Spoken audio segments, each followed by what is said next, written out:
Kratos, Eginev, Ameli Halatán az Olimpos marvanios lopai megrepednek, a skandináviek mezok pedig vörösre színezodnek a vertol. Képzeli elegi férfit, aki nem csupán túlelte az istenek dühét, hanem módszeresen puszta kézzel tépte szét az egész görög panteont, hogy aztán ez zakon, a fagi birodalmában próbáljon megnyugvást találni.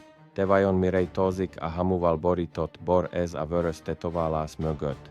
Mi történik akkor, amikor Egi halandó Spartai katona túllépi a fizikai és isteni korlátokat, hogy a multiverzum legmegállíthatatlanabb mészárosava, majd bölcs tanítómestereve váljon?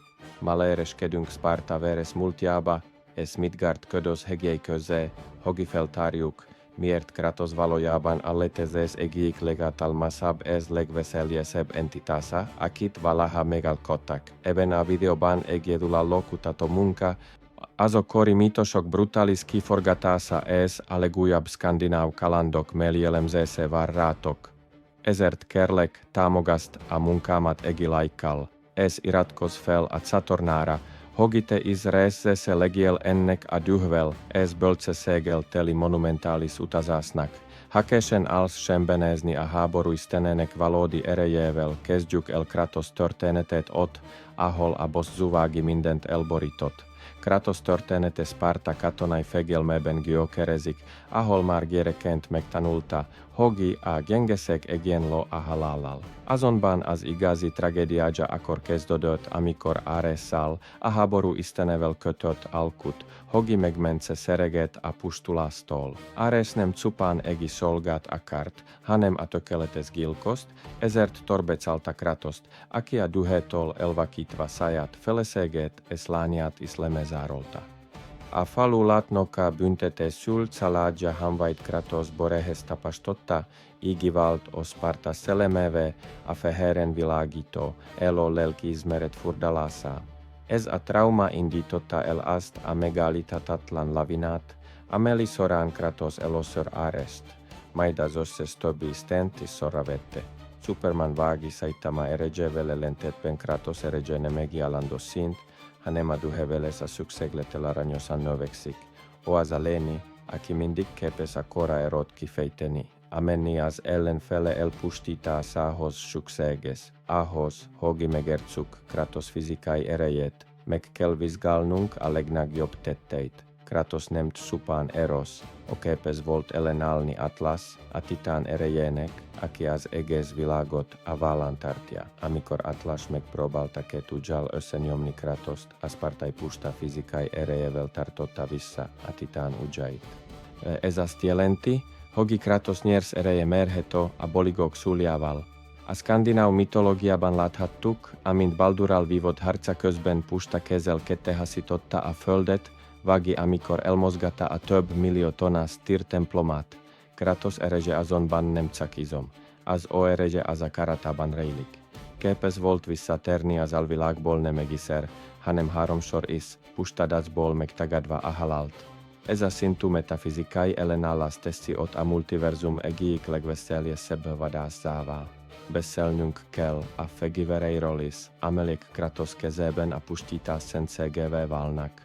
A Chaos pengei, Blades of Chaos, amelyeket a pokol tüzében kovácsoltak, nem csupán vágóeszközök. Ezek Kratos rabszolgaságának és dühének szimbólumai. A pengek képesek átvágni az isteni húst és a dimenziók közötti határokat is. Később az esaki kalandjai során a Leviatán baltát hívta segítségül, amely a jég erejével bír, és amely képes volt megállítani a Thor által keltett villámokat is.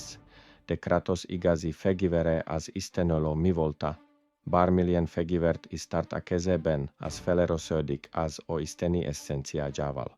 Az egyetlen lény, aki képes volt használni az Olimpos kardját, Blade of Olympus, amellyel véget vetett a titánok és istenek háborújának, és amellyel végül magát Zeust is kivégezte. Kratos regenerációs képességei és aloképessége szinten felfogadatlanok. Túlélte, hogy Zeus egy karddal döfte át a melkaszát, túlélte, hogy a titánok csiklává zúzták, és túlélte Baldur féniszebeszégű ütéseit is. Kratos teste nem csupán gyógyul, képes átlépni a fájdalmon. A Spartan Rage, Spartai 2, alla potaban Kratos egi faita transba esik, ahol se bezhetetlen nevalik. Es erege exponentialis an növexik, eben az állapotban nem ismer kegelmet, es puszta kezel tepi darabokra, a legfelelmetesebb szörnyetegeket is. Legyen az a hydra, a kolossus vagia világkígyó, Jörmungandr ellenségei, mi történne, ha Kratos találkozna Thanosszal vagi a Doomslayerrel, míg Thanos a végtelen kövekre támaskodik, Kratos azokra a szorsznokre, Moirák, akiket megölt, Hogi átírja saját szorszát. Ha Thanos cetintene, Kratos valószínűleg puszta duhból visszaküzdene magát a letezésbe, Hogi letépje a titán kezét. A Doomslayerrel való találkozása során két hasonló entitás csapna össze, mindketten a pokol ez a mennyek pusztítói. Azonban Kratos rendelkezik egi olyan tulajdonsággal, amivel a Slayer nem, a stratégiai hidegverrel ez a tapasztalattal, amit több ezer éves háborúskodás alatt szerzett. Kratos nem szak egi vadallat. O egi hadvezér, aki ismeri az ellenségei gyenge pontjait, legyen az egi isten vagi egi démon. Kevésbé ismert tény, Hogi Kratos nem szakerezsében, hanem mágikus képességeiben is rendkívüli. Az Olimpos pusztítása során megszerezte Poseidon sigoniát, Hades lelkeit és Helios fejet is. Bár ezeket a tárgyakat később elveszítette vagi eldobta, az a képessége, Hogi bár millió mágikus energiát a saját javára fordítson, megmaradt.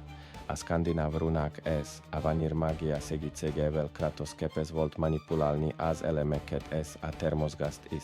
O az a karakter, aki képes alkalmazkodni bármilyen mitológiai környezethez, ez annak saját eszközeivel győzni le annak urait.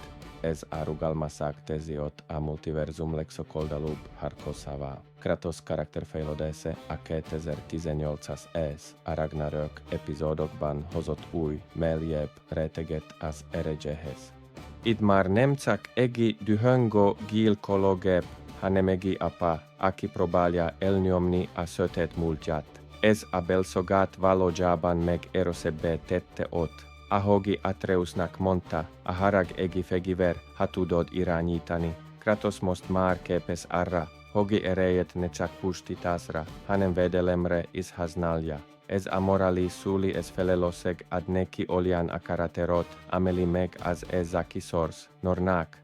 Jóslatait is képes volt megdönteni. Kratos bebizonyította, hogy ő az egyetlen lény, aki nem rabja a szorsnak, hanem a maga írja azt. Beszélnünk kell Kratos, és Zeus vexo összecsapásáról is. Az a harc nem csak fizikai volt, hanem spirituális is. Kratosnak be kellett hatolnia a saját elméjébe, hogy megtalálja a megboxátást és a remenit, amit Pandora szelencéje rejtett. Ez a remeni az energia, amely Kratos legvégző és legtitkosabb ereje. Ezzel az erővel volt képes megölni a halhatatlan Zeust.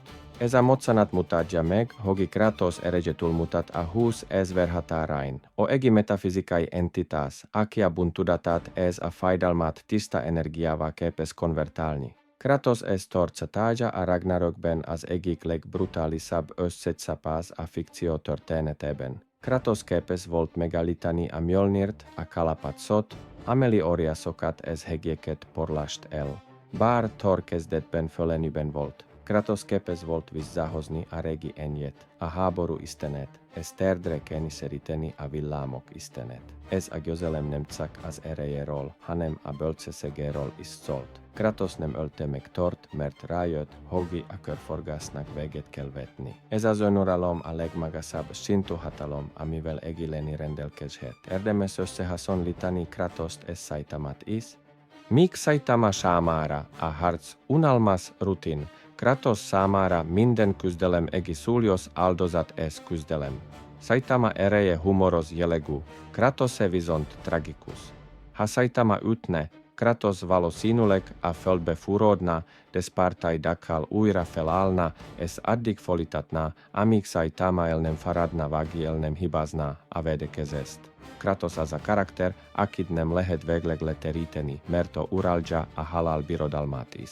O azahos, akia faidalon bol meritias erejet, es Saitama unalmával szemben Kratos szenvedése végtelen forrást jelent.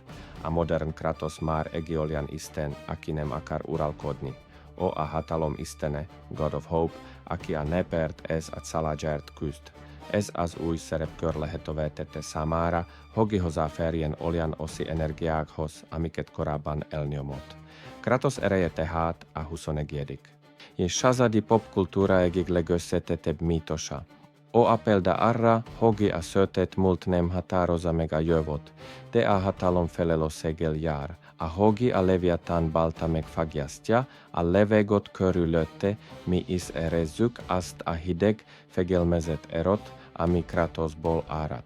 Kratos története tehát a spartai verengzéstől a skandináv bölcsességig tartó epikus utazás. O nem csak egihoz, hanem egi figyelmeztetés, a bosszú felemest, de a megbokzatás felszabadít. Azonban, ha valaki fenyegetni meri azokat, akiket seret, Kratos habozás nélkül szabadítja el azt a kozmikus dühöt, amely már egiszer elpusztított egi egész világot. O a végzet, amely elől nincs menekvés az istenek számára. Köszönöm, hogy végignyezted ezt a monumentális ez minden részletre kiterjedő elemzést Kratosról a háború istenéről. Remélem, sikerült átadnom azt a brutális ez érzelmi súlyt, amit ez a karakter képvisel. O nem csak egi videójáték figura, hanem a leggyőzhetetlen, ez megtörhetetlen emberi akarat legveresebb emlékműve.